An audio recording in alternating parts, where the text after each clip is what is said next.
Okay. Hello, friends on YouTube and Facebook. Welcome to the weekly pet roundup with me and Jess. Today we're doing a Ask Me Anything. So ask I us know. anything. I know this is going to be so fun. Let me go live on Instagram. And Perfect. we haven't done one of these before. No, So never, I never. know. I feel like, here we go. Okay, we're live on Instagram too. So let me see if I can get you in here. But yeah, having never done like an Ask Me Anything before, I think it's so cool to just see what people want to know about. Is it letting you in? Yes, I'm in. Yay. Okay. Huh? Hi. I'm very close, guys. I'm sorry. I set up my office differently and I still haven't perfected it yet, but I have a treadmill desk and a treadmill now. That's so exciting. I know I actually love it. But I feel like I'm still kind of like the angles are off and such. Yeah, it takes a little bit to kind of figure all that out. I'm jealous actually. Now I mean it's been Jealous? like on You live vicariously through me? yes. Oh, Rafa Adventures wants to know how we're Aw. so amazing. We have the same question for you, and I can't wait to see you Aw. tomorrow. Oh, that'll be so fun. I know. I went live with her yesterday because of the time differences. It worked out better for me to do it yesterday. So I'm like, because of the time differences, I'm like, I don't know if I'm gonna be able to catch the other ones live. I'm gonna have to like listen to them afterward. Don't even worry about it. You can catch us after the show. You probably know about the lion in the living room that we all share our life with. You know their species appropriate behaviors and Yeah. such. So I feel like you're going to be okay missing mine and pretty much all of them. But, anybody else who wants to learn more about cats, Raw Pod Adventures is doing a whole feline week. And I mean, I'm just so honored to be one of the people that you invited. Kara, thank you. Yeah, so fun. I know it was like I wanted to bring up so many things, but I looked at like her lineup of the week and I'm like, well, you're already going to talk about this and you're already going to talk about this. So like No, don't. I think um people get the information they need, yeah, right? Like no, for sure. I feel like we need to trust the universe and like the lessons, the everything that's happening simultaneously. We can trust the universe. I just hit my mobile here. You saw it on YouTube and Facebook, but I feel like people get what they need when they need it. And sometimes they don't hear it Yeah. from the other person, but they'll hear it from you somehow. So Yeah. So, as you guys are joining us, please post any questions you have. I mean, preferably about like dogs and cats, but you never know. We might answer some other question that I I'm do an not, open book. I will tell you everything about my whole life, all of it, yeah. everything. Don't ask Well, because I will tell. I definitely try to keep some things like close to my chest, but I do like to talk about a lot of different things. I do not have winning lottery numbers. I wish I did. So don't ask that, but I mean, I'll give you some numbers. I I'll cannot give you promise they them, will win. and I won't ask for any winnings. But I Yeah. definitely, if I knew winning lotto numbers, I'd still probably be doing this, Yes, this but I from a would do. yacht in Barcelona. Yeah, I don't know where I would be, but Fiji sounds. I've never been to Fiji. I want to check that Never out. been, never been. Yeah, I'm kind of like same old, same old. I'd go like to Spain, get a condo somewhere near my family, and just like right there, and I do the exact same work that I do Yeah, now. I love my yeah. job. I love writing. I love supporting pet businesses. I love my clients. I love everything about that. But I mean, with a multi-million dollar winning, I could be doing that in a very fine, nice place. Yeah, right. Hotel life would be cool. Hotel life. Yeah, just being able to travel. Because this is something, I mean, we both do things that like we can travel and do. So being able to like see different parts of the world and do different things. And like if I want to be on the beach one day, great. And if I want to be in the mountains another day, then I can do that too. That would be so fun. Okay, so Raw Paw Adventure says, how did you get your kitties to accept food rehydrated with bone broth? Was it gradual or did they go right for it? It was it depended on the cat. So I would say a little bit of both, depending on the cat. I have some cats that just devoured it. Like I gave them bone broth first, and then when they ate the bone broth, I was or drank the bone broth, I was like awesome. And then I actually gave them the like non-rehydrated freeze dried to see like which proteins they were gonna prefer. Because really interestingly, my one cat Riley cannot do beef. I don't know what it is. I don't know if it's I I say I don't know what it is. Pam Roussel of Perfectly Holistic at one point told me Riley has a lot of like emotional issues triggering the emotion and of disgust. So he Don't we all? there are a lot of I have a lot of emotional issues that make me want to vomit. Yeah, I get it. Yeah, and I can't even like mix in any beef at all. Otherwise, there will be throw up. He will eat it and then he will throw it up everywhere. I mean, So, like I was testing out different sorry. proteins. I do. I have a lot of disgust as well. I get it. I just have to laugh, otherwise I will cry.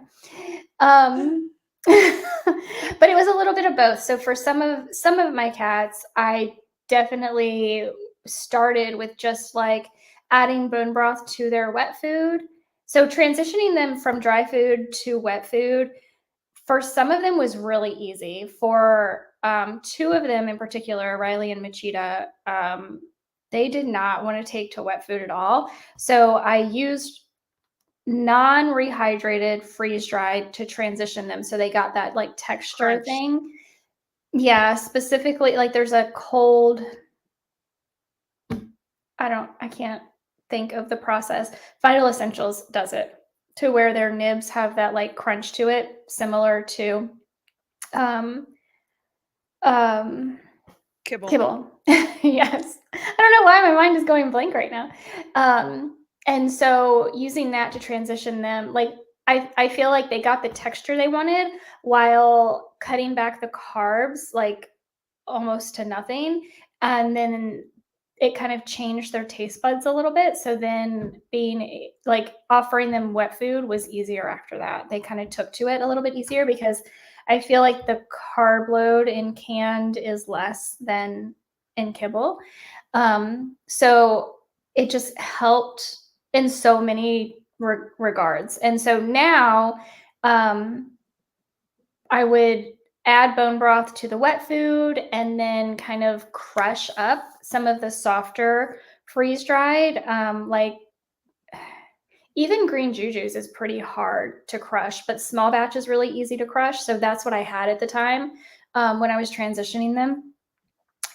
So it was really easy to like crush on top. And then I just kind of started actually rehydrating it, and they just took to it easier when I kind of introduced things, maybe not in the way that I wanted them to eat them, but still in a way that like their palate started getting used to it. Yeah. But it's definitely different for every cat. I did have It some is. cats that just took straight to it. And Yeah, my I didn't cat. have to. My cat, no matter what I offer him, but he's also the cat that like climbs on the counter and eats my kid's avocado. Like he just likes to try new things. Like you could tell that he like is curious about what we're cooking and what we're doing, and he wants to Yeah. try it. He doesn't want to just sniff it. So it depends on the cat for sure. And also their ages, I imagine, because mine was younger. Mine was Yeah. I think I got him before he was 1. So like at that point he's still, Yeah. discovering things and figuring out what they like. And I guess it's way harder, especially because we took him off kibble pretty quickly, like pretty much almost immediately. As soon as what they gave us ran out, he was off, and he never looked back. That's He likes awesome. it. I mean, if I were to put it down, he would eat it. Yeah. Yeah. Yeah. You mean the But kibble, right? he does a lot of really good self-selection, and obviously he like smelled that green juju and was like, Well, and obviously this is not sponsored by any company at all, but I really love green juju for cat, even though it doesn't say cats on the bag, and they're a small company, and there's a whole thing with having to have packaging separate for dogs and cat, and it's a whole thing, and they're just too small of a company right now to be able to put out both lines. But it is balanced for dogs and cats, and which Yes. is so you balance it for cats, and then you just kind of check it to make sure it still works for dogs, and all good. Yes. So it's harder to balance for cats than dogs, so they started there, and that's what they kind of came out with that, like, what, like a year or 2 ago? I mean, I remember them Yeah, I promoting it think really it's heavily at Super Zoo now. and And yeah, they said, and it that's one of the is reasons I went with it, because I have a dog and a cat. So I didn't want separate products. And I was really looking for something that was going to be good for both of them. And let me tell you, they love it. Both of them love yeah. it. I give bone broth that's like specifically for senior dogs. I mean, it's human grade ingredients. I'm sure my cat can have it, but my cat will go after Kira's done eating and lick up the bone broth and stuff. He's just an eater, but he's He's an not eater. like a glutton, you know what I mean? Like, he won't eat himself sick. He just enjoys different Yeah. foods and textures and things. Yeah. But I love it so much because it is so high in organ content, which is not typical. That's not what you find in most foods. In fact, even in like a DIY, if you're making food for your dog, um, and I feel That's like so hard. I've been that person who, when I formulate for individual animals, I have never been scared to feed more than 5% liver, to feed more than 5%, a total 10%, or like I like to use, especially with cats, I will use a lot more organ than that. And I've definitely had some people like raise their eyebrows at me, but I'm like, but the animal's doing well on it, right? Like I could see Yeah. if the animal wasn't doing well on it, but it's not it's not typical to find that in the pet, even in the like fresh food space. You're just not finding significant amounts of organ content in foods. And I mean, obviously every animal is an individual, but I think for the most part, like a lot of animals do really well on high organ content.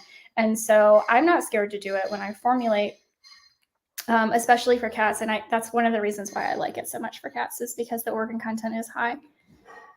It's good stuff. I mean, not promoted by, Yeah, but not at I all. I think that there's a lot of really good stuff out there. And you know, if you have a problem with that kind of stuff, I feel like it's just like listening to your cat, right? Like what you did, separating the bone broth from the food, Yeah. rehydrated versus dehydrated. See where in the process you lose them Yeah. so you can address that, right? Like, you Yeah. may lose them when it's just soggy and like they Mhm. might like it for the first 5 minutes and then it's too wet or whatever.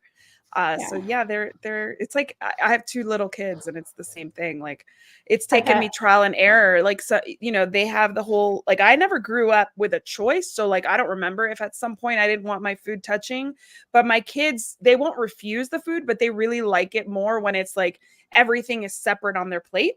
Mhm. So like the chicken and the mashed potatoes can be next to each other, but I can't put the mashed potatoes down and a piece of chicken on it.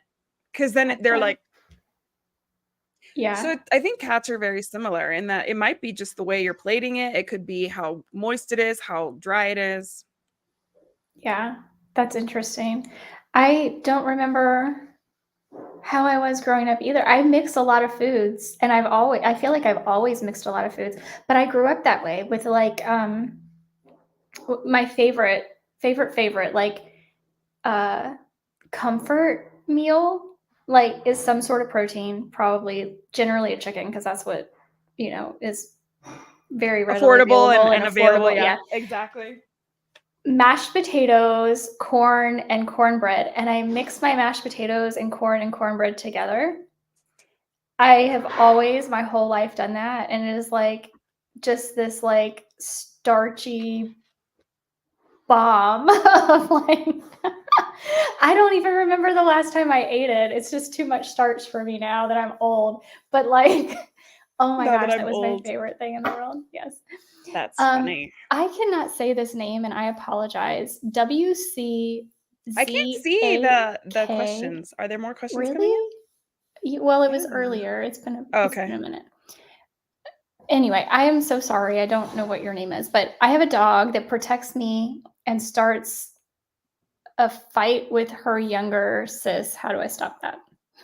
That's resource guarding and you're the resource, I guess. Yeah, Yeah, absolutely. so you gotta look up resource guarding and that's a complex thing. It is hard, especially younger sister as in human or It canine doesn't, or yeah, I know. yeah. So that's tough because, I had a dog that resource guarded us and it started fights with dogs and she actually like snapped at my child when he was a toddler. And I could tell that it was about to Mm, happen. Like you could see this, she was like glancing over at him and kind of like competing for my attention. And I said, Chris, this is getting, and as most men, his reaction time was like snail pace. yeah. And he comes Yeah. over and she had already snapped at the kid, but I saw it before it happened. You can kind of see them kind of looking at the other thing, at the other Yeah. child, dog, cat as like competition for your attention. And, sometimes it's easier to just initially while you're working on it, just pet them separately, management separate them when you're cuddling with one, the other one somewhere else. And don't be afraid to use leashes inside the house for these kinds of things so Mhm. they can be in the same room with you. But, you're like petting one and the other one, especially the one that's naughty, you can leash her up for a second, give her some treats. She'll be fine. If somebody else is around, if you have a spouse, partner, roommate, whatever, have them give them treats and stuff while you pet the other one and then switch it out. But resource guarding is not an easy thing to address. I mean, they they want you to all to themselves. And like who can blame them? You're amazing. Yeah. Like You're funny. Yeah, I know. I have a mini course on resource guarding. It is with food, but I think it could be yes. easily um, adapted for Mhm. any resource that's being guarded because it is just like you said. It's difficult. It's complex. It is not impossible. I feel like when it's with a person, I would probably almost I might even mix some of the techniques from resource guarding and separation anxiety together to kind of help the dog calm and feel more comforted that like that resource isn't going away. Yeah. Um, but one of the things, and I mean, I imagine you're doing this, but one of the things that works really, really well, and you just did this, Isabel, with your dogs, because you just got brought another dog into your home. One thing that helps dogs bond a little bit better is walking them together. Because when they are walking in a pack, they have to kind of they have this like instinctual thing where it's like, okay, we're one unit now. I am watching you, Mhm. you're watching me, we're protecting each other. It's one of the best ways to integrate a new dog into the home. And if the two dogs weren't properly integrated into the home together, you might actually need to start from the beginning, as if you're bringing the new dog into the home all over again. Yes. And that could be something to look at as well. Yeah, I mean, it depends. Yeah, I was just thinking, how old are they? How long have they been Yeah. together? How are they introduced? What Mhm. are both of their individual histories, trauma? If you don't know that, then it's hard to tell. But yeah, starting to work on their relationship, but again, managing it so that it doesn't escalate because a lot of these things have a tendency to escalate, right? Yeah. People think that they can just ignore it and it'll go away. 99% of the time it's going to come back with a vengeance, so it needs to be addressed when you see it. Something like resource guarding, something like leash aggression, something Mhm. like a separation anxiety. The more you just let it lie, the more Yeah. it rears its ugly head. So definitely start where you're at and start learning about resource guarding, learning about building confidence in each dog individually, and then building their relationship without Yeah. without furthering that resource guarding behavior, right? Mhm. Without like reinforcing that you are leaving or that you are being shared or that you don't pay attention or that you're not Mhm. available and present. So those kinds of things. It's it's like raising kids. Like when people say like how dare you equate raising a pet to raising a kid? And I'm like, I do both. I've had both. I have a 7-year-old kid who is a challenge and a 4-year-old kid who is a magical unicorn. And I have had many dogs, too many to list, and they're all very different. And were easy, some were hard. Some relationships took time, and there's also stages. Like my 2 kids right now get along great. For a while, they were both too close in maturity levels where they fought, and they kids resource guard. You know what I mean? Like we don't call it that. We call it Yeah. sibling rivalry, but it's resource guarding at the Mhm. beginning in the early years. So it's just, getting to know each individual, what motivates them, what you can do to encourage the behavior you want, and each one is going to be different. So it's like, to me, the process is the same. To me, it's like if you're raising something and Yeah. you're doing it right, you're parenting, and I don't care what the species is. Sometimes it's relentless, sometimes it's hard, sometimes it's scary, sometimes it's sad and depressing and disappointing, and sometimes it doesn't work out at all the way you wanted, and sometimes you mess up and you got to learn and do it better. But it's a process, one day at a time. So I Yeah. hope that helped. Yeah, and I also would not overlook, your own energy, because that could be Mm-hmm. feeding into what's going on between your dogs. So I know it can be really hard because you're right in the middle of it, but really try to take a step back and assess your energy and how your behavior and mood can be affecting your dogs. And also don't overlook, I know this is kind of woo woo and not everybody is going to like be on board with that, and that's totally okay. But if it resonates with you, don't overlook the like energetic aspect. You can talk to somebody like our new friend Michelle Thomas with Magical Mutts Michelle, who does biofeedback sessions with animals, and you, by the way, she can tune into your energy as well. So if you are struggling on either end, that might be something to look at. Yeah, let's see if I can tag her real quick so that people know where to go at Okay. Magical Mutts Michelle. There we Yeah. go. I'm tagging her. So she's in the comments. She's gonna be like, why is Isabel tagging me on this? Right. But yeah, and also, animal communication for those of you who are really just want an answer right now. That's Yeah. kind of how animal communication works. So, animal communication, I don't recommend every animal communicator out there, so don't just go No. Yeah. anywhere. Don't just go to anybody because you might get really bad advice. Just like with dog training, don't go to just anybody. But I like that with animal communication, it's more straightforward. Sometimes you could, and it's more affordable to do by email. So, like, let's say that you really want to know, like, why are these two fighting? Like, what is it that they are fighting over, and how can I fix this? Like, there are, I know Pam Russell. We talked about her a couple times already too. She has people on her team, and they'll do by email. Tim Link to Wagging Tails. So Pam Russell is perfectly holistic. Tim Link is Wagging Tails, and then the Animal Communication Collective. All those wonderful ladies are the people that we would recommend, and they can literally, like, either via email or on a call, can answer questions for you, and it's for email, it's like 3 questions, but you can ask, like, what sets you off, this dog, and what is it about, the environment that you feel needs to change, or what can I do to make your relationship better? Those 3 questions you can ask, and the animal communicator can help you figure out some responses from the pet. They can communicate with them Yeah. telepathically. And I know it sounds woo-woo, but if you're not like woo-woo, if you're anti-woo-woo, like, why are you even here? Like, have you met us? We're Have you so met woo-woo. us? We're so So woo-woo. Like, we are woo-woo. so woo-woo that, like, if you're not woo-woo, then we are Oh all yeah. about science and woo-woo and everything in between. Yes. Yes. I love the science of woo-woo actually, because that Exactly. exists. Exactly. Raw Paw Adventure says, OMG, mine too with beef. That's so funny. I was actually just trying to figure out it because it's not just like one brand of beef, like it's multiple brands of beef. I don't know what that is about. Um, okay.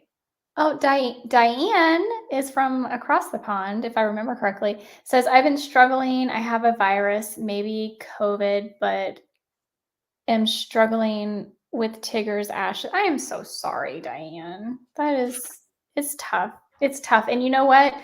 I would not doubt if the stress and the grief that you're going through has put your body and your immune system in a state that kind of has allowed you to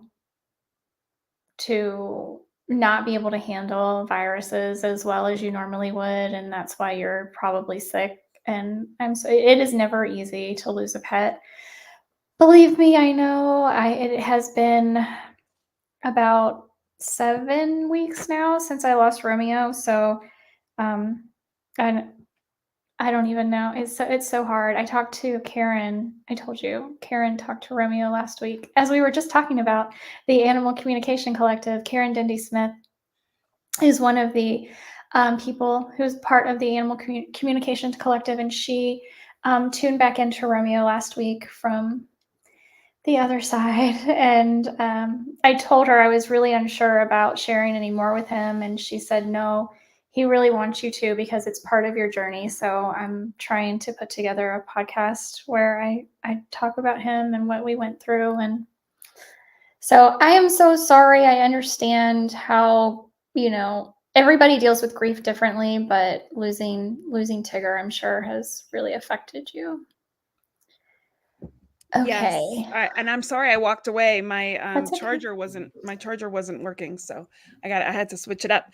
Um, and Diane, I was wondering. I've been thinking about you and what you decided about burial and cremation and all that. And if you had any other questions, we're happy to answer them and put your mind at ease because whatever you chose, I'm sure is the right thing for your cat, your relationship with your cat, your area, yourself. So hopefully you find peace in those decisions. I know it's so hard to make those decisions when you're like in the thick of it. Yeah.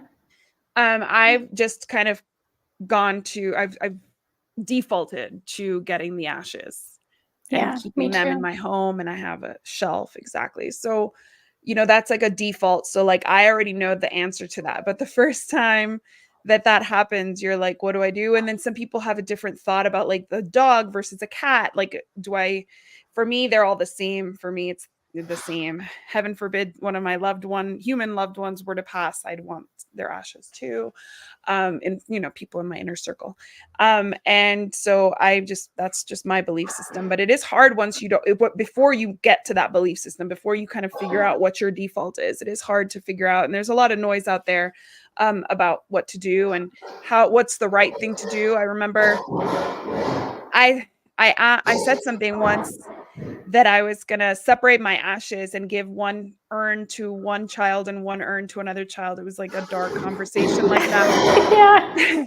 And one of my friends was like, no, you can't separate the ashes. Otherwise you'll never rest. And I'm like, I know. That's my thinking too that's one of the reasons why I'm like, even though I have always cremated my pets, and I have always opted for like the individual cremation because I think that's the best way to try. I don't know if I trust it because I do have that thought and that feeling as well. I am like I'm very much into the supernatural, and I do believe if you separate the ashes, the body can't rest. And just yeah, I'm like I worry so much. I'm like I yeah, so hope I get all of their I ashes. guess I'm just gonna have a timeshare at both of my kids' houses. Like that's just what's gonna happen, I guess. Yeah, yeah, Yeah, that's a dark conversation, but these yeah, conversations have to be had. And like that's something that I feel like is so important for especially people who've never had pets before, who like are, like they have their first love pet, they become a pet parent, they're like this amazing pet parent. They're faced with this hard decision of, when it's time, which is one of the worst decisions any person will ever make in their life, whether it's human or pet. Like when you have to make the decision for somebody else, I mean, like that's just so tragic and traumatic. But not only do they have to make that decision, now they have to ask like details about like Yeah. what happens after, who does it, like what does the urn look like, and like luckily when I had to make those decisions, like I think I made them once, it's the same vet, so like she's just continued like whatever we ordered last time, I think she just orders it the next time.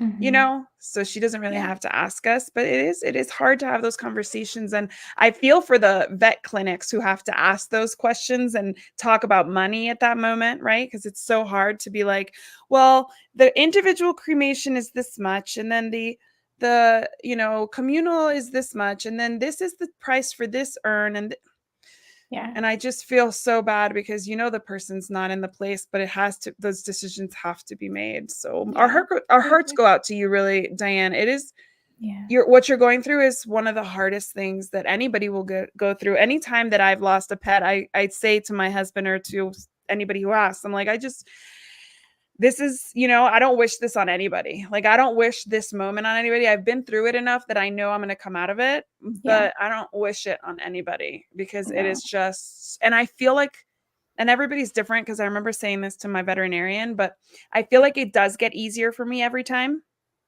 I feel like it does get easier to make the decision. I think that the first time I made the decision was super traumatic and tragic. And it was and I do think the circumstances surrounding it are different. With socks, what was the hardest one? We didn't really know what was going on. So it was like one of those situations where it was like exploratory surgery, but she's already in such bad shape that like, what are we doing for her there? And it was like one of those decisions that was not cut and dry, whereas with my 15-and-a-half-year-old Titan, he was 15 and a half and his mobility was gone. Yeah. Like it was pretty cut and dry, so it's very complex, and I feel like it's not something that we discuss as a society enough until it happens, and then it's not like you're going to learn anything there. You're just like, trying to keep yourself from drowning in all of that pain. I just did an interview with Erin Moore, who's a dog trainer who teaches dog trainers to do like a hybrid program where it's like half online, half in person, kind of like what you do. And she's had a huge loss. Her dog, Piper, was like her whole life, and we talked about like bereavement and how like how people don't take it seriously, how most jobs don't have benefits for it, how Mhm. it's starting to kind of be viewed as equivalent to losing a human loved one. But even then I feel like it's worse, and like we've talked about some companies that are like applauded for having a bereavement program. It's like 3 to 5 days. Like 3 to 5 days is just when you can't like catch your breath from the sobbing. Yeah. You know True. what I mean? Like True. it's still not when you want to go to the office and like hear people talking about like the Bravo show from the night, last night's like Emily in Paris. You want to be home crying into your pillow, and so yeah, Mhm. we have a lot of work to be done in that Yeah. perspective, in that sense. We really do. I agree. Um, the Cas Pack says, my girl Pippin will try anything new, but Jinx is super resistant to change. I get that. So hard. I don't like change either. What do you do if you have to, or if you're trying to introduce something new to your pets? Well, first of all, I make sure that it's necessary. Like that's Yeah. the biggest thing. Like I Yeah. don't, as somebody who goes to Super Zoo every 2, 3, well, every year, and I've been 3 times, like there's a million things in there that I would be like, oh my God, my pet would love this, or this would be amazing, or this is so good for them, or this is blah. But really, it's like I need to find the right thing. I'm kind of choosy about what new things I'm going to bring in. Like, is it something that I'm going to try for 3 months, or is it something that I want to do permanently? Is it something that I can try with one pet rather than introduce the whole house? Like, I just think about it really critically before I even consider making the change. So by the time I make the change, I'm like, I believe in the change, and I feel like going back to energy, I feel like the pets already know that there's a change coming. They like feel my gumption surrounding the change, and Mhm. they kind of accept it more. If I'm like wishy-washy about this new food, then I feel like they're gonna pick up on that, and they're gonna be like, why is she so wishy-washy? Yeah, So yeah, so just for being sure. really, I'm really big on being sure about what I do, and like, I make I'm pretty decisive. Even when it comes to like pet care, I know exactly what I'm looking for, and I only allow, my pet sitters to meet these criteria, or the food has to meet this budget. So it really helps me, like, if there's nothing out right now, then I wait and I research it again. Like, I don't rush into things, and I try not to impulse buy things. I try not to, because consumerism in the pet industry. I mean, I was just at Target showing you all sorts of nonsense. I know, I saw. And so it, in I see new pet parents buying everything, feeling like they have to do everything, being influenced by everybody. And I Yeah, just feel like you need to keep it simple. Otherwise, you're constantly going to be making changes. And like, changes with our pets should be slow and they should be intentional. And if they're not that, then you have to really revisit why you're doing yeah, it. yeah. I think I had shiny object syndrome for a very long time too, and I think that's one of the things that my dog Kim has taught me. She It's not that she doesn't like new things or she doesn't like change, it's that there are certain things she just flat out doesn't like, and vegetables being one of them, which makes it very Perfect sense. difficult. Well, it makes it very difficult for me, knowing, especially having like her biome tested and all of these things. Like, I know that she needs more fiber in her diet. I know that all of the phytonutrients in these greens are going to be so beneficial for her. Like, I know that the feeding a small amount of a large number of especially leafy green vegetables are really beneficial for the diversity of bacteria in the gut. And I want to do that for her, but she's just not, she doesn't accept it. And that, I think, has really helped me to not fall into that like very consumeristic like mindset that I had been in for most of my life, where I was just buying everything because it looked cool and I liked it and I wanted to try it. And now I'm like, I don't buy hardly anything because I just know what she's willing to eat and what she's not willing to eat. And I know that like I've been able to extend that to so many things, and I've had my supplement graveyard, and I'm not willing to do that again, and it's expensive. And um so I think it's kind of a blessing in disguise sometimes when we get animals like this who kind of help teach us that we don't have to buy every new shiny thing that comes along to try. No, not at all. Especially, I mean, I feel like it's, the older I get, the more I'm like, it's just stuff. And some stuff is expensive and some stuff is cheap. And like, if I want stuff, I want like the best in that category, or I don't want it at all. So that's something that I really like, I really Yeah. stick to. And I don't mean like price wise, just like quality wise, right? Like, I have a litter robot. Yeah, those are super expensive, but I'd never trusted the ones that are on Amazon. And guess what? Like, one of these brands just had like a situation happen where a cat was like smushed in the robot, in the litter box, the automatic litter box.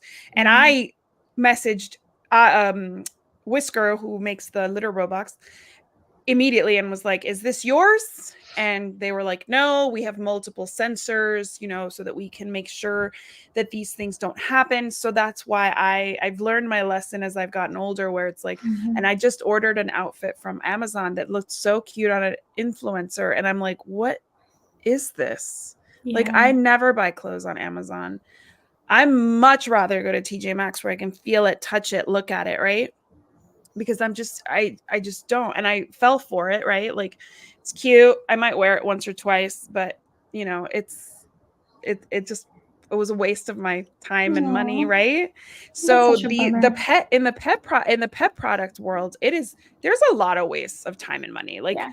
you and Yeah. I walk around Super Zoo kind of like, and even me, I like the cool new things, but like, I will walk past, in the emerging brands, I walk past 90% of the things that are there. And Yeah. when I stop, it's usually because the packaging calls my attention, or the product is really new and cool. Like, I have no use for goggles for my pets, but there was this brand, Oh my gosh, what's it called? I forget now, but I did a reel, I shared it from Super Zoo, and like they had the most attractive goggles, sunglasses for dogs. And I was like, all right, sell me on this. Sell me on why anybody would need this. And they did. It's not it's I don't remember. Anyway, tell me why I would need this. And I left there knowing that I personally, with my lifestyle, don't need it. My dogs are not outside that often. My cat definitely doesn't need it because he's in a backpack usually, which has some shade. But like, yes, absolutely. If I was hiking with my dogs in the desert, they would need it because they can get foxtails in their eyes. They would need it if they were on a motorcycle, bike, with their heads out the window. I don't allow any of that. So, I mean, I see the benefit of that, but I wouldn't introduce it to my dog, right? So there's no Mhm. yes, my dog would probably be stressed out wearing sunglasses. Would I do it? No, because the benefit's not there for me, but I think that there's a place for that product, absolutely. And there you really just have to not buy into, like, the hype of all these things. And Yeah. when it comes to food, like, if it really is an improvement, they'll tell you, and if they really don't like it, you gotta listen to them. Like, I feel like we have to listen to them. If the Purina drama taught us anything, it's that these dogs and cats that supposedly got sick, allegedly got sick from the food, initially backed off of it. Yeah. Like, and A lot all of the them. pet parents, the vast majority of pet parents were like, "Oh yeah, mine did that too.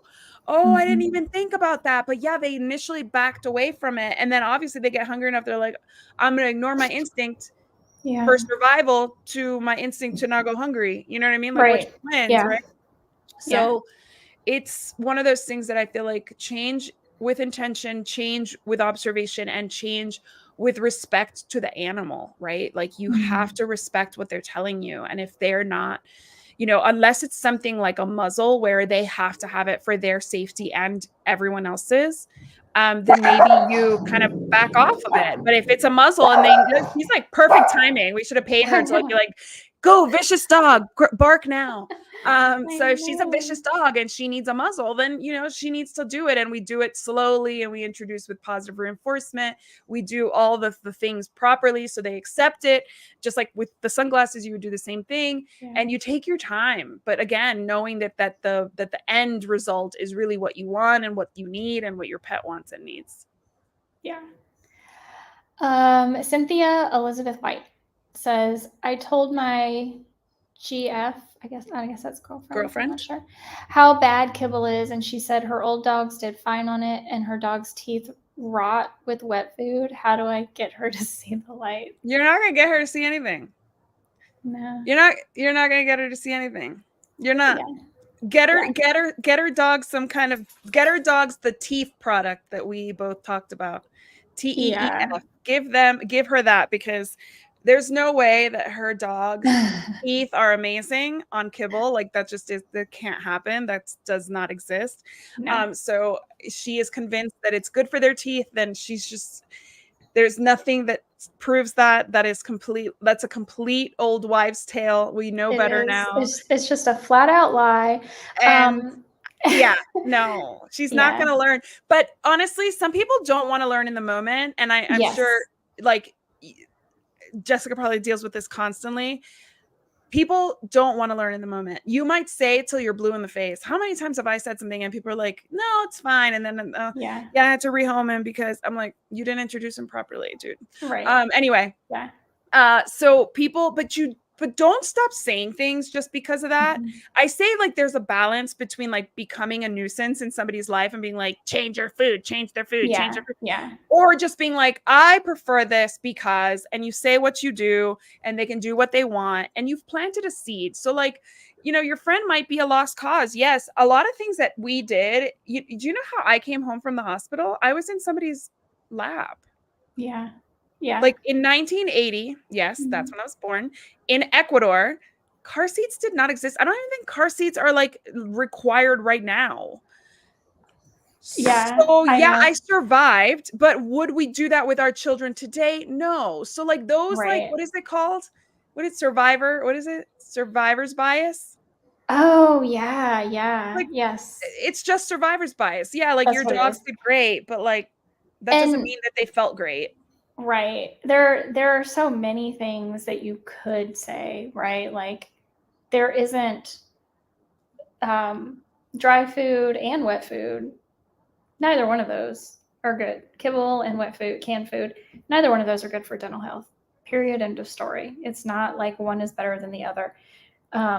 So that's not even on the that's not a debate. That's not Exactly. on It's the not a table. thing. BC Hinchin and I had a discussion about this earlier this year, in that kibble in general has changed from when they started making kibble to the product that is being put out today. The quality of the ingredients being used has changed so dramatically that Agriculture has changed so much. yes, Yes. but the reality is that they have what started out as we have to figure out another way to package food because we can no longer use metal to make cans, turned into let's just get rid of all the industrial waste and put it in pet food. Like, and so an animal that lived a long, healthy life 60 years ago on a kibble diet, that's just not the reality It's for not pets the today. people didn't we're not eating the food we were eating 60 years ago. No, we're not. Like The whole, yeah, the whole country everything's isn't. changed. Exactly. Right. So it is just, I think it is just about, for a lot of people, and to answer your second question about an article or something, I mean, you've got the Forever Dog book. Ooh, that's a good gift. That would be an excellent gift. Yeah. But the reality with like studies and things, and there are some studies out there, but not a whole heck of a lot because it takes a lot of money to fund those studies. And who's going to do that? Correct. And the only ones who Refresh it. have the money are the ones who are going to, are the Yeah. ones who are poisoning our pets.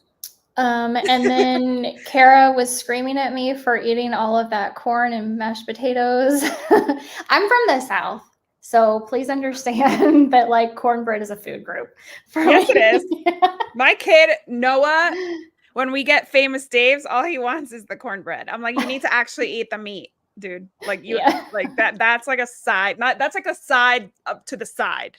You need to eat the meat. And he's like, give me more cornbread. So yeah, no, I mean, corn is corn. I'm Latina, right? So like corn is a huge like staple in my culture too.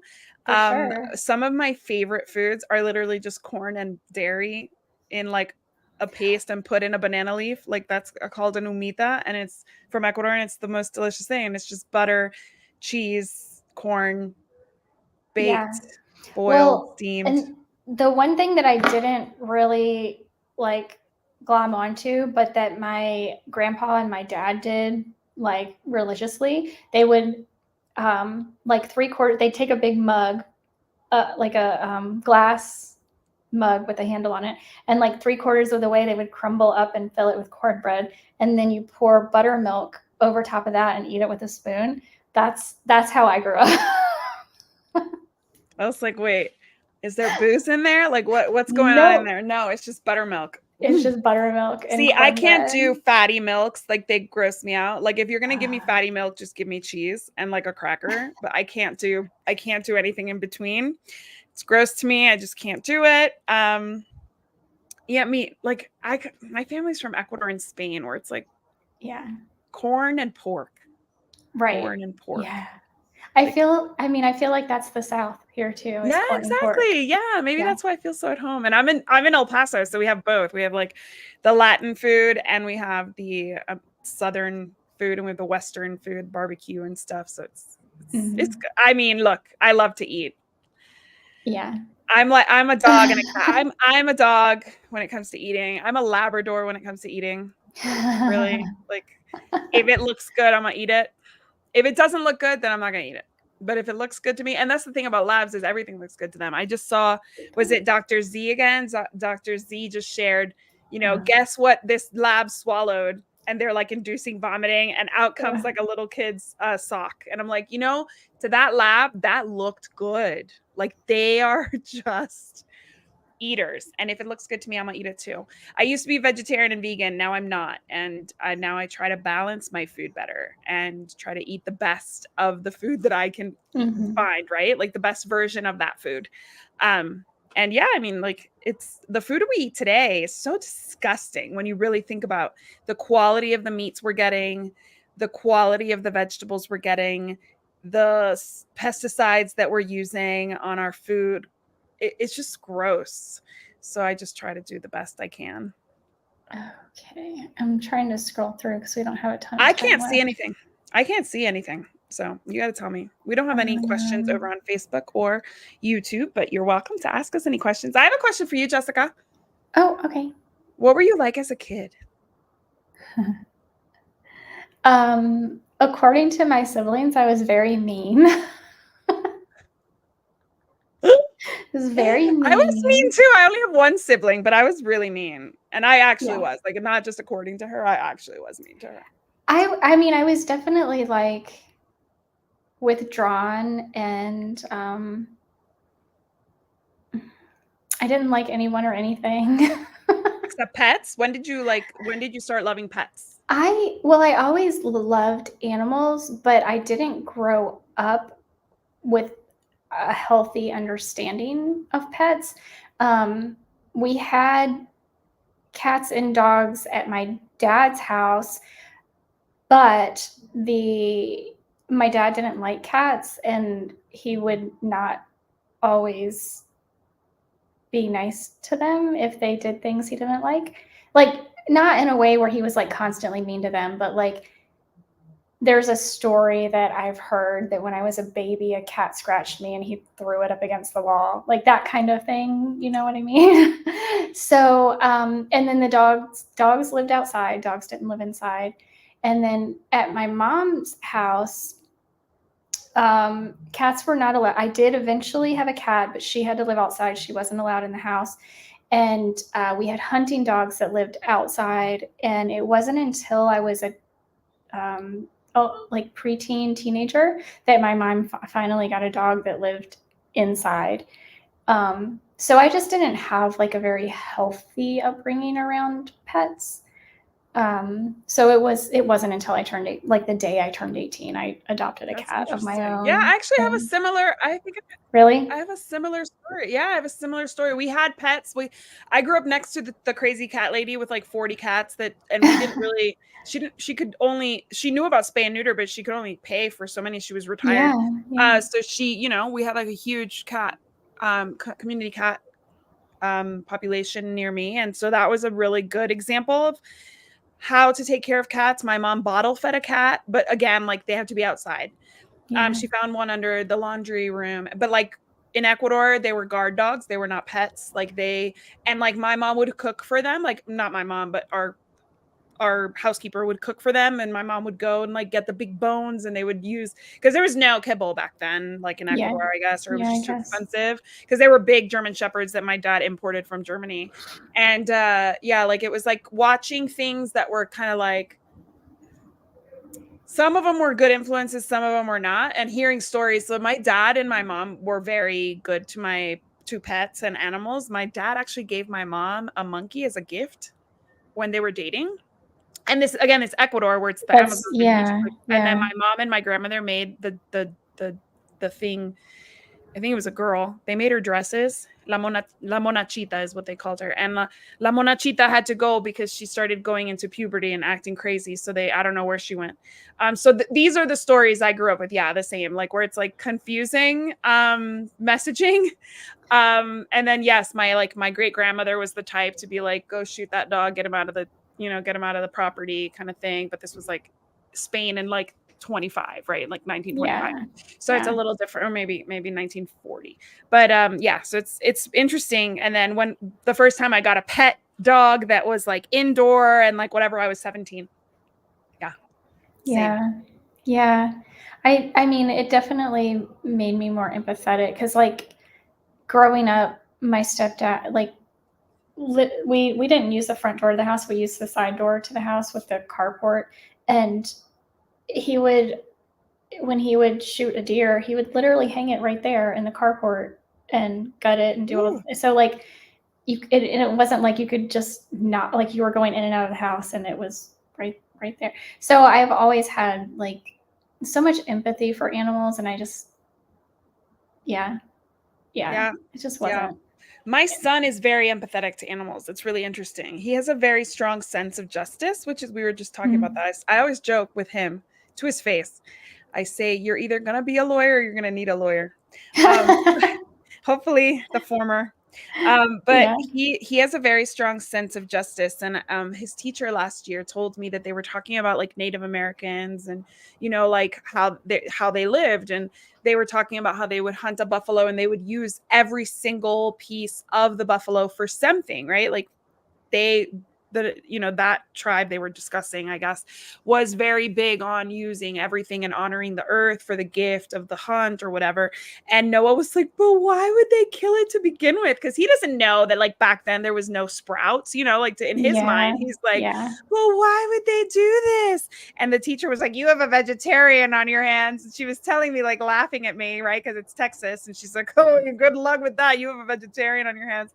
And then just this summer, he announced he was vegetarian. But now, whenever we go to a steakhouse, he definitely signs up for the steak. So it's a process, It's like it's that cognitive dissonance that we all have. But as a 7-year-old, he definitely has, because he's like he's chicken, right? Like chicken sounds like the animal, but like beef, he gets confused. Yeah, yeah. Well, and I think people like you and I, like, we have so much more understanding of the food system than what our parents did. So, like, when I was 13 and I said I'm a vegetarian, my family got pissed off at me, because they obviously didn't want to accommodate. I'm why do you have to be so like different and weird and blah blah blah. Why Whereas do you have to be so different and weird and wonderful? Why, Jessica? Why? I love weird people. Like people who like just like are always like, I was a good kid, I follow all the rules. I'm like, really? why? Like, really? Like, what's wrong Oh, with you? you've always been like this? That's funny. But like today, we have access to so much information that I think we can have better conversation with our children. I say our, I don't have children, but like we can I'll have those send them. I'll send them over. Don't worry. They're coming. have those Good incest. conversations to explain that yes, it is wonderful that you have this empathy for animals. However, being a vegan or a vegetarian, especially a vegan, um, you're actually like, we can explain how we're actually doing more damage to the earth, to the environment, to the soil when we do that, and how if we choose appropriately with the way the animals are raised, if we are intentional about pasture raised regenerative agriculture, that's actually really healthy and good for the environment. And like how many meals you can get off of one cow versus, you know what I mean? Like we can Yeah, have yeah, these yeah. conversations to help people better understand that it's not a, like, if you really want to be an environmentalist, if you really want, like, it takes one arrow to kill a cow, or you know what I mean, like an elk in the wild, whatever you're doing. One bullet really for a cow Yeah. is, I think, how they do it. And how many people that cow is going to feed versus how many animals you're killing, spraying glyphosate Yeah, yeah, in yeah. acres and acres of crop, right? Like it's so, I wish I had known all these things when I was younger. I just, Yeah. the internet was just coming Right. There's so much coming that into we know too. homes. And the reality is, like, as much as we love animals in this house, a vegetarian or vegan lifestyle is not ideal for him right now. And so I have to teach him that, all he wants to eat is dairy, and dairy affects Mhm. his airway. He has sleep apnea. I can't have you just eat dairy. We actually, Yeah. if we're going to eliminate anything, it's going to be the dairy. And dairy is not victimless either. So Mhm. understanding that, dairy is not just the cow is happy and she goes and like gets milked every few Mhm. hours. Like there's a lot of sad, and there's death related to milk production. So it's one of those things where, yes, I want him to have the compassion for animals, but I also want him to have a balance in his life about Mhm. food, and food trauma starts very young. So like restricting certain things is not in anybody's best interest. We even let him have candy with artificial colors every once in a while, because if I restrict him too much, I worry that he's going to go like hide stuff and like Yeah. so it's Yeah. like that's very complex, this love that we have for animals, but the reality of the world in which we live, it's kind of like finding that balance. And every day my kids make me, challenge me to do more. It's way easier when it's just you making decisions on what you're eating, right? Like it's Yeah. the budget's easier to manage too. But now you have more people in the house, you have pets in the house, you have high quality foods you want to feed, you have, the cuddle collab that you want to drop a little money on. You've got a lot of things that you have to choose, and every day is a challenge to like do right. But when I was single, I was more of a perfectionist when it came to all this. And then I became a mom, and becoming a mom is the best way to figure out that you got nothing under control, that everything can change in a split second. I mean, if the pandemic didn't teach us anything, right? Yeah. Then motherhood did. That like you got to let some stuff go, and make the best decision you can make now. But at the end of the day, like tomorrow, you might realize that was a terrible decision, and you just got to roll with it. Yeah. I feel that. I'm not a mom, but I feel that. Well, I mean, motherhood is just quicker, right? Like we Yeah. all learn these lessons. Motherhood, just like it's like a boot camp. Yeah. You're like, You can't come up for air. You're in it for a right. while. Then it gets easier. And I know people say that it doesn't get easier. I mean, it did for me when I stopped breastfeeding. So that to me, that's like a very demanding thing from you and your body and stuff. But like raising anything, especially a species that you are just getting to know and that you can't read yet, is what we do as moms. And for the first like what 6 to 8 months, and then they start interacting with us and telling us what they like and what they don't like. But with our pets, like they never can tell us what they like and what they don't like, so we got to learn to read their cues and all that stuff. So it's like we all learn it Yeah. Yeah. slowly, so more slowly, more quickly, but we learn it Well, this was fun. I wanted to ask you how your integration is going with, um, beautifully. yeah. I don't know why Van I Gogh and cannot think. Satchmo. Satchmo. I Satchmo. knew it started with an S. Satchmo. Yeah.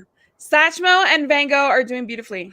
The challenge now is that Satchmo barks at my kids anytime they come near Um, me. So whomever commented about resource guarding and stuff. And yeah. it's funny because I'll leave you with this. I just saw this on my Facebook, and I can't remember what the dog trainer is. Something about a circus. She's really cute, like marketing about like a dog training related brand name with a circus theme. And Oh, interesting. she said, your dog's not barking to protect you, he's barking to protect himself.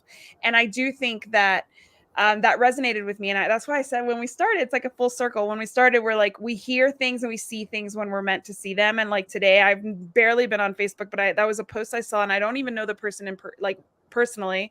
Um, but I do think that Satchmo has a lot of fear going on, has maybe pain going on. Yeah. And that's why he's barking. He's protecting himself. And Mhm. we've always, my sister's always like, he's protecting me. And I'm like, the reality is that dog is so insecure and maybe in pain, and he's barking. And so every time my kids come in running to my room where he's like laying down, he has a bed in there.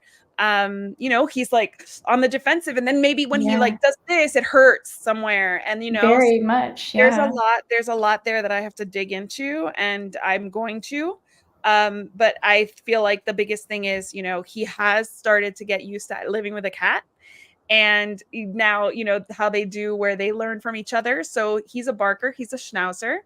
For those of you who don't know, I would never choose to have a schnauzer, like never. My mom and my sister love schnauzers, and they're like barky, and they're somewhat challenging, and they're very stubborn, and like they're adorable, they couldn't be cuter. But all the schnauzers I've met are like really, 50% of them are like really difficult personalities, like really strong, really complex. Other ones are, regular dogs that are good dogs, family dogs, but like even schnauzers are known to not be great with kids, right? Like the breed, as a breed. And so I would never have chosen this dog, but now that he's mine, I'm going to do everything I can to make him feel at ease. And maybe when I make him feel at ease, he'll stop inspiring Kira to bark with him. Because Kira was a little bit, she would bark a little bit when she heard the UPS truck or like somebody knock on the door. But now they both go into like a chorus of like barking, whining, howling, and like the UPS truck is like 4 blocks down and they're still going. Wow. So, and she never did Wow. that. So, like, Yeah. dogs really do, like, just like kids, Mhm. and I'm sure cats at some point, once they get, acquainted, they really do, they're bad influences on each other sometimes. Oh, They for pick up sure. bad habits from each other. Oh, for sure. So Absolutely. that's where we are, but we're good. We're good. They're going to be with a pet sitter for a while because we're going to be traveling. And I got to see the pet sitters because we had a person for a long time that left the company. So now the owner and one of her like longest running pet sitters came over to do like a little walkthrough, and they gave me all the warm and fuzzies. So I'm very Oh, happy about yay. that. And we also have friends in town that we can trust while we're away if something happens to help us out. So they're going to have they're going to have more of a routine. And I feel Mm. like that'll help their relationship, you know? They're going to Mhm. get their walks, they're going to have their visits, they're going to have like calm time, no kids screaming, no toys being thrown. So I feel like everybody gets a vacation. Yeah. That's awesome, and I hope you enjoy your vacation or I mean, something like that. Hurricane Helena is literally going to be like coming onto shore while I'm flying from Austin to Orlando. Like literally like. And one thing you should know about me is I don't like turbulence. I don't mind flying. I don't mind the travel life. Yeah. I get to go to the Centurion Lounge. I'm Yeah. Yeah, all set, turbulence love is it. But turbulence, I have to just remind myself that planes were meant to fly and this is normal the whole time. yeah. This is You normal. Like it's okay. This plane was created for this. Like I just yeah. Yeah. and I'm traveling with my kids, so I have to put on a brave face. Like Yes. in the Very past, much. I am the type that will grab onto whomever's next to me and just be like, I'm so scared. Like even Yeah. if it's a stranger. Like I don't I've Yeah. literally hugged a man before and it was really scary. I He have was like not we done were that, but chit-chatting and we were like having a nice time and I would the second that it started, I just was like, I'm so sorry, but I'm terrified. And he was just cracking up. And the flight attendant's like, you guys don't even know each other. I'm like, I'm so scared. She's like, it's fine. She's like walking up and down the aisle, like, no problem, holding on to like the overhead yeah, compartment. right. And I'm like, lady, do you want to sit? You're giving me I feel like you're Yeah. gonna get hurt. So yeah, that's the only thing. Like I imagine going through they either have to go through or around it because they can't go over it. It's too high. Like No. so they either go through it or around it. And regardless, like they're not going to veer off of the route that much, right? Like there's Yeah. inevitably going to be turbulence. So Yes. I know. I feel like every single time there's turbulence, I'm like, "Oh my god, I'm gonna die." Like, every single exactly. time. Exactly.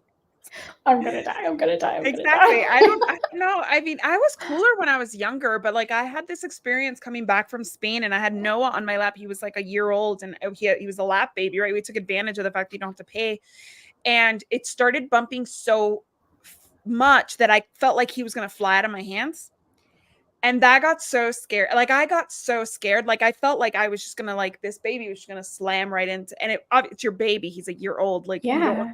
and like I couldn't hold on to the seat. Usually I'll hold on to the seat, but I'm Right, like but you had to hold on I'm to literally him. we're flying, and the only thing keeping us seated is our seatbelt. Seatbelt. And of Yeah. course, I'm the kind of person who's like constantly like, is it tight? Is it tight enough? Yeah. Is it Yeah. tighter? Tighter? Yeah. And you can't seatbelt your baby. There's no Mm. seatbelt for the baby. So you're Yeah. just Yeah. holding them. And you can't baby wear because apparently in an emergency, they think baby wearing is bad. Where like baby wearing would have made that situation so much better. Yeah, I can see Especially that. at 1 year old. Like, I mean, the chances of my suffocating him, baby wearing him at one is so minimal. But it would have helped him be on top of me rather than me just holding him, my arms flying up.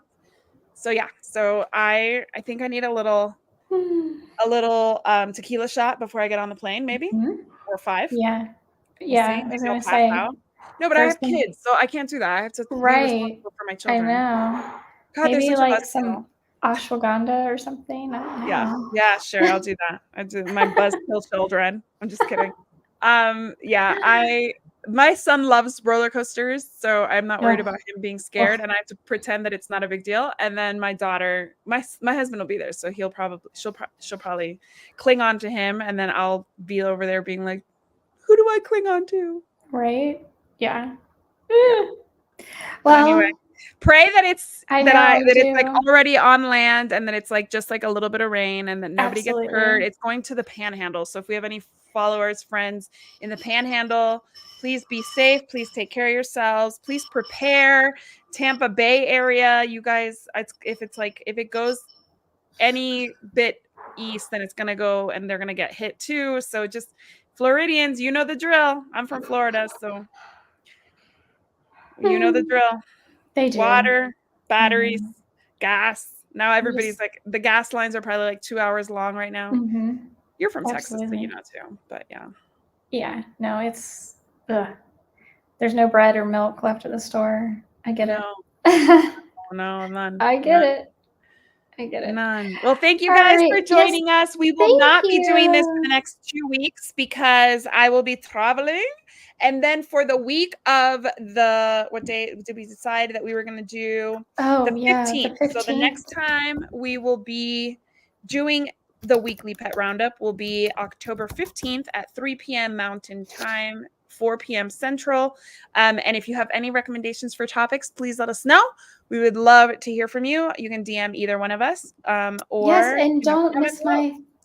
don't miss my birthday next week because I need everybody to be like happy birthday because I just need it. Like I need people. We need happy birthday video. I'm gonna dance for you. I'm gonna make you a video where I dance for you. No, I'm just kidding. I don't know if Like I have I was time. like an AI one or like Oh yeah, that'll be me. What is on your wish list, friend, for your birthday? I don't have one. I don't have a wish list. I'm just I'm just here. No wish list. If I don't like I appreciate the thought. That's all. Like that's my thing. I just appreciate the thought. Mm-hmm. Though I did see, I wanted to get a new iPhone, but Tesla is about to come out with a phone at some point, so maybe I'm going to hold off for that. What operating system? Their own? Their own. It's the Tesla Pi. They've taken the Tesla operating system for the cars and altered it.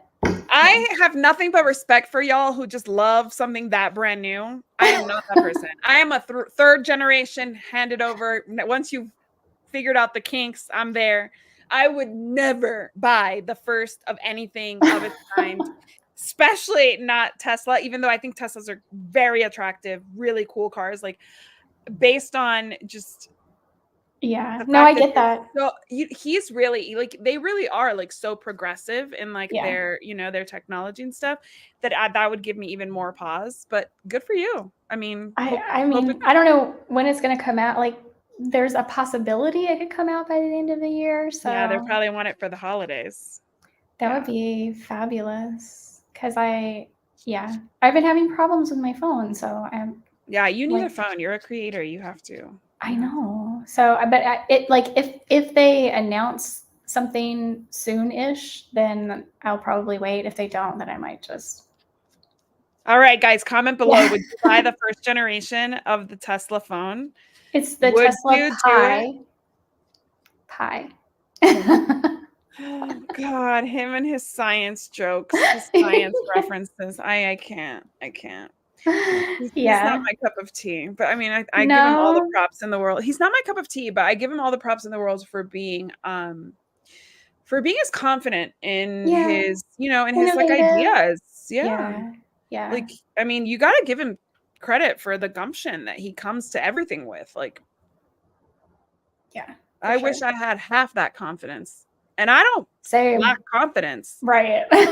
No. I wish I had I know. I'm that like, level of confidence. I wish I had your level of confidence. I can't even imagine.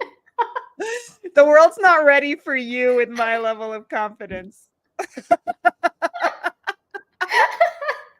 But I would love to see it, but I think that the world is not yet ready for you with my level of confidence, but I'm here for it. I want to see I'm it. I trying. want That's my No, goal. you're there, man. You're already there. You're like this much there. Yeah. But yeah, I tease. I tease. I think you're super confident and wonderful. Obviously, we're friends. That's why we're I friends. Yeah, no, it is interesting because even people that know me fairly well are like, "Wait, you're in like, no, you're not insecure." I'm like, "Yes, I'm very insecure." Like, I just don't give that off, I guess, to people. I'm No, very when you insecure. know how I was just thinking about how we met. We're gonna Yeah. make this a little bit longer. Okay. I was just thinking about how we met. We met at the Two Crazy Cat Ladies party, Yeah. at Yes. the Super Zoo after party, I guess. Yep. So Yep. Super Zoo has its own party every year, but then the Mhm. Two Crazy Cat Ladies do the what is Pet it? health Natural junkies. Pet Health Junkies Uh-huh. party after the second day of Super Zoo. And I Yes. was there. The only people I knew were Jay and Adrian, the Two Crazy Cat Ladies, and I just showed up being like, "There's a party, let's go." Yeah. And you came up to me and you were like, "Hey, I hear you have a podcast." That's how we met. That's that is so like me. That I just I bottle all of it up for a moment in time that allows me to go and be like super outgoing for that moment in time. And then I get back to my hotel room or my house or whatever, and I'm like, this was so horrible. Hey, Carrie. Well, I mean, I would have never thought that you were not confident or comfortable in your own skin because you were like social butterfly, like, "Hey, hi." And that was it. And then you were the one who messaged me being like, "Hey, I know we met for like briefly at last year's party. Do you want to room together?" And I was like, Yeah, "Yeah." yeah, I know. I don't know where And that then came from.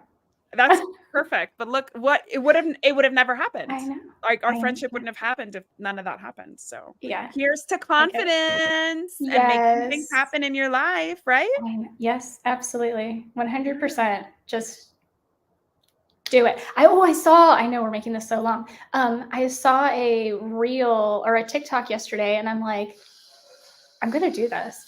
It Okay. was Dave Asprey, you know, the guy that owns Bulletproof, or I guess he owns it. I Mhm. don't know. Mhm. It is, I don't even remember what it's called. It's like the rejection challenge or something. And he said for 30 days, ask for whatever the hell you want from whoever the heck you come across and don't stop until you get a no. And you will be surprised at How many how yeses you get? infrequently you're going to get a no. And I'm like, I need to do this. Do you know that one of the reasons I'm so confident is because Latin people, we tell our kids that they're amazing even when they're not. So not necessarily the best thing. That was like how I was raised. We were called Barbies. We did not look anything like Barbies. They would be like, "You look like a Barbie doll." And Oh, we're short brunettes. Like we didn't look like the 1985 Barbie doll at all.